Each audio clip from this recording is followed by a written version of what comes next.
Park street কলকাতার প্রাণকেন্দ্রে একটি গুরুত্বপূর্ণ রাস্তা। এই রাস্তা জওহরলাল নেহেরু রোড এবং সার্কুলার রোড বা আচার্য প্রফুল্লচন্দ্র রোডের সাথে সংযোগকারী রাস্তা। এই রাস্তায় যেমন আভিজাত্যপূর্ণ বহু ব্রিটিশ আমলের বাড়িও রয়েছে, তেমনই রয়েছে নামি দামি আন্তর্জাতিক কোম্পানির শোরুম, পার্ক হোটেল। এই পার্ক স্ট্রিটে এখন বদলে যাওয়া নাম মাদার টেরিজা সরণি। পার্ক স্ট্রিটের ঠিক মাঝখানে রয়েছে মাদার টেরিজা, রয়েছে সেন্ট জেভিয়ার্স স্কুল ও কলেজ, বিশপ হাউস, আর রয়েছে সাউথ পার্ক স্ট্রিট সিমেট্রি। আজকে আমাদের যেটা বিষয়,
নমস্কার।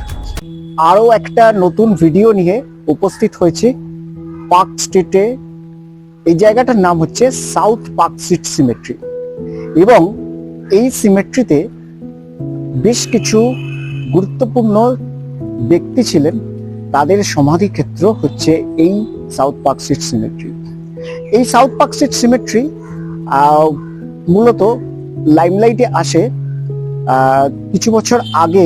ফেলুদা সিরিজের সত্যজিৎ রায়ের একটি জনপ্রিয় গল্প ছিল গোরস্থানে সাবধান, এবং সেই গোরস্থানে সাবধানের শুটিং এই পার্ক স্ট্রিটকে কেন্দ্র করেই হয়েছিল, এই সিমেট্রিকে কেন্দ্র করে, এবং তার গল্পের যে প্রেক্ষাপট ছিল সেই প্রেক্ষাপটও কিন্তু ছিল এই সাউথ পার্ক স্ট্রিট সিমেট্রিতে। এই সাউথ পার্ক স্ট্রিট সিমেট্রি সপ্তাহে 10টা থেকে প্রতিদিন 5টা অবধি খোলা থাকে, এবং মোবাইল নিয়ে যদি আপনি প্রবেশ করেন 25 টাকা করে প্রতিজন, এবং যারা ক্যামেরা নিয়ে এখানে প্রবেশ করবেন 50 টাকা প্রতিজন। ঠিক কিভাবে আসবেন এই পার্ক স্ট্রিট সিমেট্রি? আপনি যদি শিয়ালদার দিক থেকে আসেন বা বালিগঞ্জের দিক থেকে আসেন, তাহলে মল্লিক বাজার স্টপেজে নামলেই একদম পার্ক স্ট্রিটে ঢুকতেই বাঁ হাতে পড়বে সাউথ পার্ক স্ট্রিট সিমেট্রি। আর যদি হাজরা বা শ্যামবাজারের দিক থেকে আসেন, মেট্রো পথেও আসতে পারেন, পার্ক স্ট্রিট স্টেশনে নেবে, পার্ক স্ট্রিট ধরে সোজা হাঁটতে হবে, তবে সেই পথটা একটু লেন্দি পথ আছে। আজকে আমরা ঘুরে দেখব সাউথ পার্ক স্ট্রিট সিমেট্রি। আর এইরকম আরো ভিডিও দেখতে হলে আমার এই চ্যানেলটিকে অতি অবশ্যই লাইক করবেন, সাবস্ক্রাইব করবেন, এবং ফেসবুক পেজ যেটি আছে শুভজিৎ শীল, তাকে লাইক করে ফলো করবেন। চলুন আজকের অভিযান আমরা শুরু করি। এই সিমেট্রিটা 1767 সালে তৈরি করা হয়। 1600টি কবর এবং সমাধিসৌধ আছে, এবং উল্লেখযোগ্য বিষয় হচ্ছে বিশ্বের প্রাচীনতম নন চার্চ সিমেট্রি। কবরগুলিতে গথিক স্থাপত্য ও ইন্দো সারাসেনীয় শৈলীর মিশ্রণ দেখা যায়। ইতস্তত ছড়িয়ে ছিটিয়ে বিভিন্ন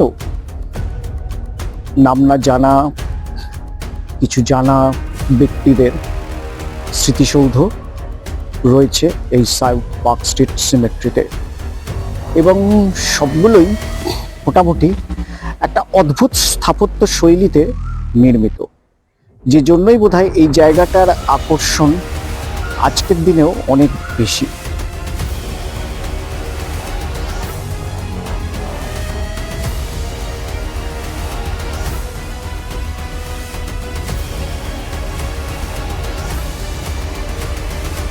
সিমেট্রির ঠিক মাঝ বরাবর রাস্তা রয়েছে, আর রাস্তার দুধারে সবুজের মধ্যে রাখা রয়েছে একের পর এক স্মৃতিসৌধ। সেই স্মৃতিসৌধগুলো কোনোটা গথিক স্থাপত্যে তৈরি, কোনোটা বা চার্চের আদলে তৈরি। যে স্মৃতিসৌধগুলির স্থাপত্যকলা দেখবার বিষয়।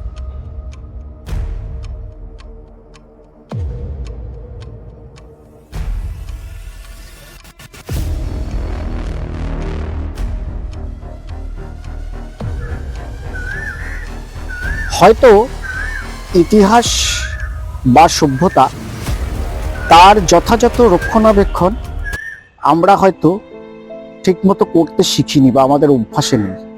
খুবই দুঃখের সঙ্গে জানাতে হচ্ছে, দেখুন এটি জেমস কারোর একটা সমাধি হবে, কিন্তু সেখানে ইট দিয়ে সেই সমাধি ফলকের ওপর নিজের নামটা লেখা রয়েছে।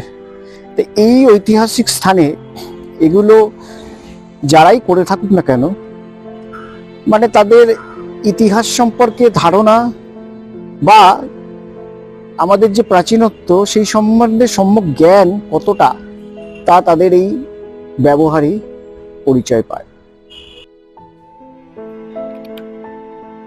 কবরগুলি বা সমাধিগুলি আজ থেকে প্রায় 250-300 বছর আগেকার হলেও এই স্মৃতিসৌধগুলোর যখন সামনে যাওয়া হয় তখন একটা গা ছমছমে ব্যাপার কিন্তু বোধ করা যায়।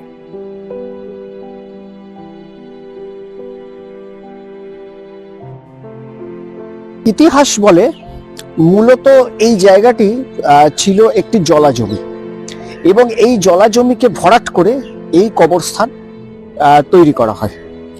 এবং এর আগেই বললাম যে 1600টা কবর সম্ভবত এখানে আছে, কিন্তু তার থেকেও বেশি মনে হচ্ছে।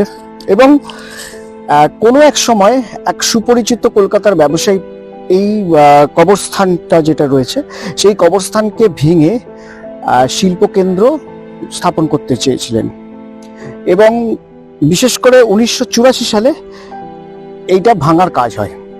এবং 1984 সালে এটা যখন ভাঙার কাজ হয় তখন কলকাতা হাইকোর্ট একটি আদেশ দেন যে এই স্মৃতিসৌধ ঐতিহ্যশালী এবং একে ভাঙা যাবে না। বিশেষ করে ডিরোজিওর যে স্মৃতিসৌধ এটা এখানেই আছে, সেই স্মৃতিসৌধকে যখন ভাঙার কাজে হাত দেওয়া হয়।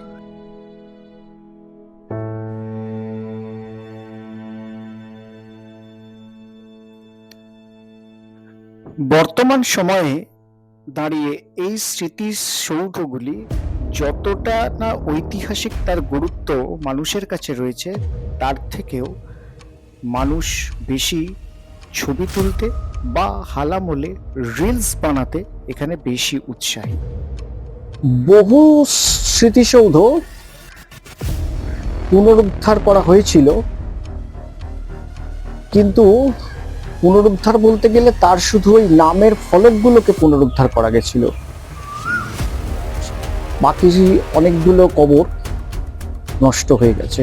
সেই নামগুলি এখানে খোদাই করা রয়েছে। এই সাউথ পার্ক স্ট্রিট সিমেট্রিতে বহু স্মৃতিসৌধ রয়েছে যেগুলি এই রকম স্ট্রাকচারের,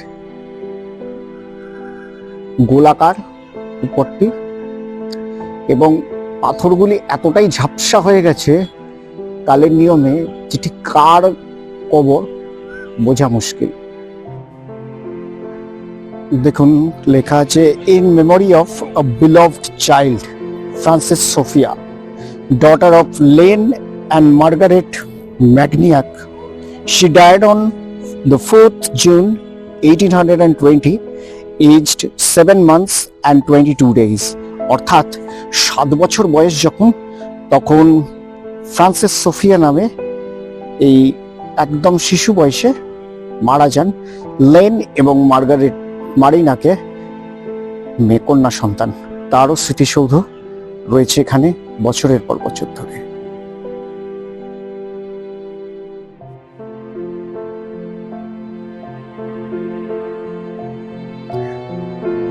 একবারে এই যে স্মৃতিসৌধটার সামনে দাঁড়িয়ে আছি, এই স্মৃতিসৌধটার স্ট্রাকচারটা দেখুন, আমাদের অনেকটা সেই বাংলার যে আটচালা মন্দিরে যেরকম সেই 9টা 8টা চূড়া থাকে, ঠিক সেই রকম সেই ধাঁচে এই স্মৃতিসৌধটা করার।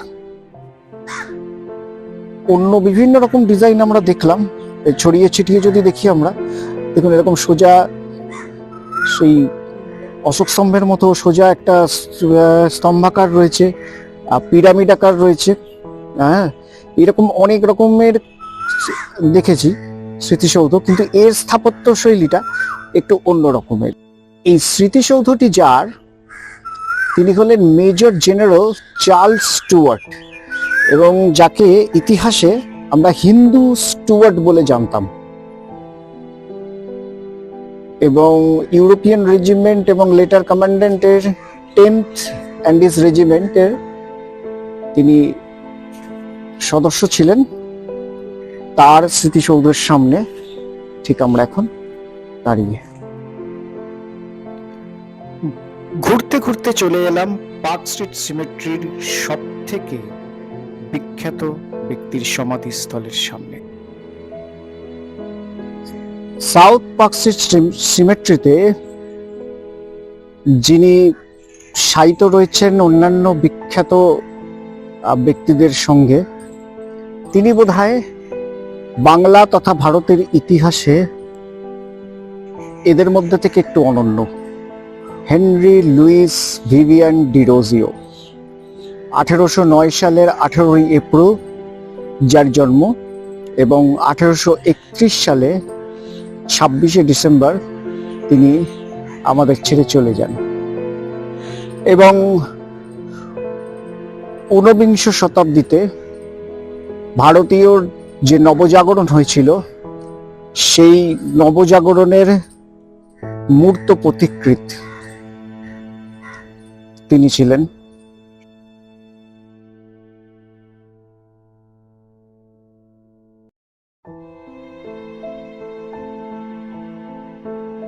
স্মৃতিসৌধ হিসেবে বেশ একটা ইউরোপিয়ান যে স্ট্রাকচার, সেই স্ট্রাকচার অনুযায়ী স্মৃতিসৌধটি করা,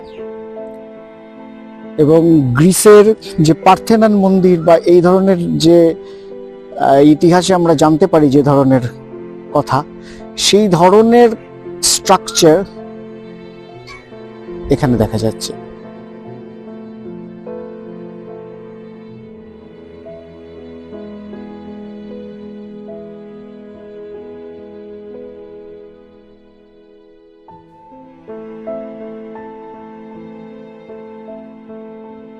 কোথাও স্মৃতিসৌধগুলো ত্রিভুজাকৃতির, কোথাও বা তার উপরটা গোলাকার, কোথাও বা আবার একদম চার্চের মতো দেখতে স্মৃতিসৌধ। এই যে সুউচ্চ সৌধটা দেখছেন, এটা হচ্ছে এলিজাবেথ জেন বারওয়েলের স্মৃতিসৌধ। 13ই সেপ্টেম্বর 1776 সালে রিচার্ড বারওয়েল শোকে, ওয়ারেন হেস্টিংসের বন্ধু, তাকে বিবাহ করেন, এবং 9 নভেম্বর 1778 সালে মারা যান 23 বছর বয়সে। তার স্মৃতির উদ্দেশ্যে এই স্মৃতিসৌধটি বানানো, এবং উপরটা দেখবেন একদম পিরামিডের আকৃতিতে বানানো। এবং যদি পিরামিডের মতো এই শেপটা যদি দেখেন, তখনকার দিনের যে ইট ছিল, সে সরু ইট, সেইগুলি দেখা যাচ্ছে। এসে পৌঁছলাম স্যার উইলিয়াম জোনসের সমাধির সামনে।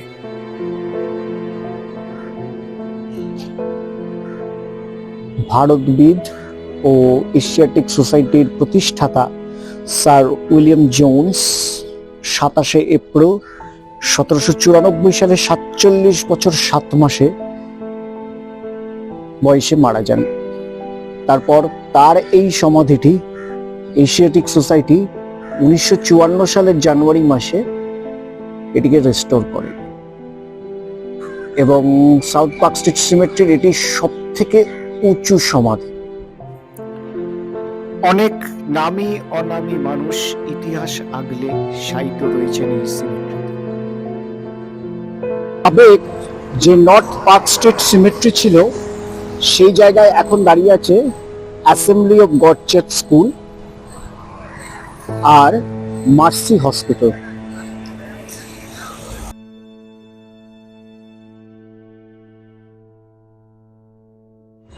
এই মার্সি হসপিটাল, এই ক্যাম্পাসটা যেখানে হয়েছে হসপিটাল বিল্ডিংটা, সেটা আগেই বলেছি ইতিহাসে যে এটা নর্থ পার্ক স্ট্রিট সিমেট্রি ছিল এবং তার মধ্যে যে স্মৃতিসৌধ ছিল তার একটি অবশিষ্ট রয়ে গেছে এখন অব্দি।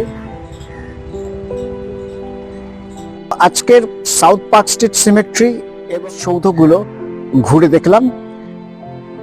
ভিডিওটি ভালো লাগলে অবশ্যই কমেন্ট করবেন, আর এরকম আরো ভিডিও দেখতে হলে আমার চ্যানেলটিকে অতি অবশ্যই লাইক করবেন, সাবস্ক্রাইব করবেন, আর ফেসবুক পেজটিকে লাইক করবেন, ফলো করবেন। ভালো থাকবেন, দেখা হবে আবার কোনো না কোনো পর্বে। ততক্ষণের জন্য গুড বাই।